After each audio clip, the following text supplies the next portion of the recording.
Trilogies are a tricky thing to pull off in any form of media. After all, it's one thing to make one genuinely classic video game, but to put together three that all complement each other to tell a complete story, and all still manage to stand out as strong entries in their own right, that's an entirely different kettle of fish right there, friends. With that in mind, let's take a look at 5 of what we consider to be the most complete and perfect video game trilogies you can play today. Before we begin, here's a quick reminder to hit that subscribe button and the bell to keep up to date with all our awesome gaming news, reviews, and features.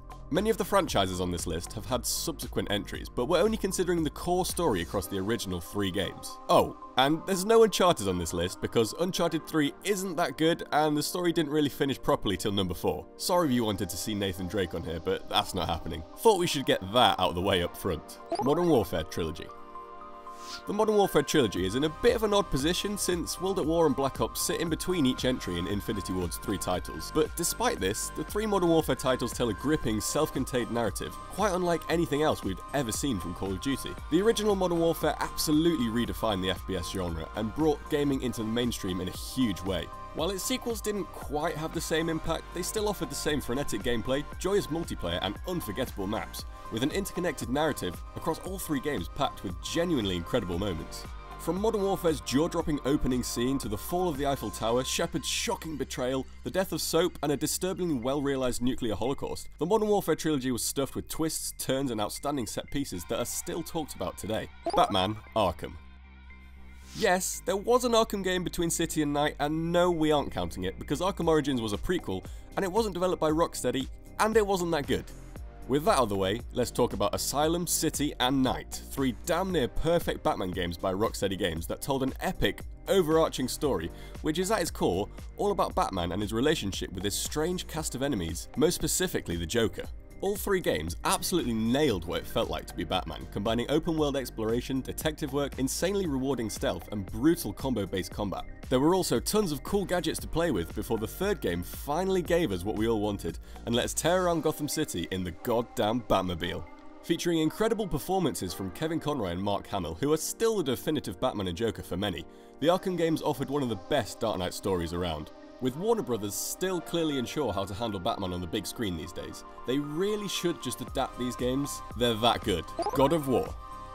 Before Kratos was everyone's favourite emotionally unavailable single dad on a cute road trip with his kid and a severed head, he was busy tearing through the Greek pantheon of gods on a blood-soaked quest for vengeance with plenty of brutal murder and bizarre sex minigames? Kratos is certainly a more nuanced character now, and we'd argue the PS4 God of War is a much better game for it. But in terms of straightforward, epic video gamey fun, you can't really get much better than the original God of War trilogy. The Ghost of Sparta is not a likeable character in any way in these first 3 games, but he doesn't need to be. There is often beauty in simplicity, even when that simplicity has you pulling off people's legs and shit. We love the OG God of War for its oversized boss battles, button-mashing combat, and over-the-top brutal executions. Remember when you punched Zeus to death with your bare hands? That was something we earned after 3 intense games. What a truly incredible, if slightly unconventional reward. Gears of War. The original Gears of War trilogy is hands down the best thing about the Xbox 360, which is really saying something because that was a damn good console. The first Gears on its own still absolutely holds up, thanks to its complete revolutionizing of the third-person shooter genre, gorgeous graphics, satisfying cover-based gunplay, and an incredible story that was equal parts bleak and genuinely heartfelt. The following 2 games only added to this epic adventure, tying together a gut-wrenching tale of friends who were fighting against overwhelming odds, often seemingly for no reason. Over the course of the trilogy, characters we'd come to care about developed, grew, and often died. Dom's demise is, for our money, still one of the most heartbreaking moments in a video game, and one that certainly wouldn't have had the same emotional punch if we hadn't gotten to know him over an entire trilogy. Halo. Look, we're not saying the original Halo trilogy is the best video game trilogy of all time, but well, actually it's at the top of this list, so we are actually saying that. The first 3 mainline Halo games just get everything right.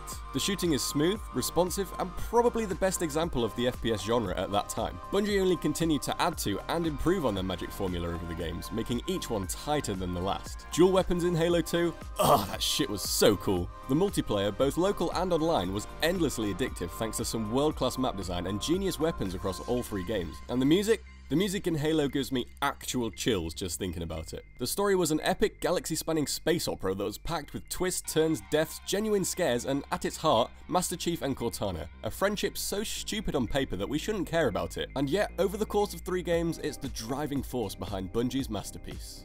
No, it's not all perfect. The cliffhanger ending to Halo 2 still feels like a huge middle finger to many fans, and those Arbiter levels are mostly guff. But, with the benefit of hindsight and having all 3 games readily available to play through in one go, Halo 1, 2, and 3 represent the pinnacle of what a video game series can do over the course of 3 impeccably designed titles.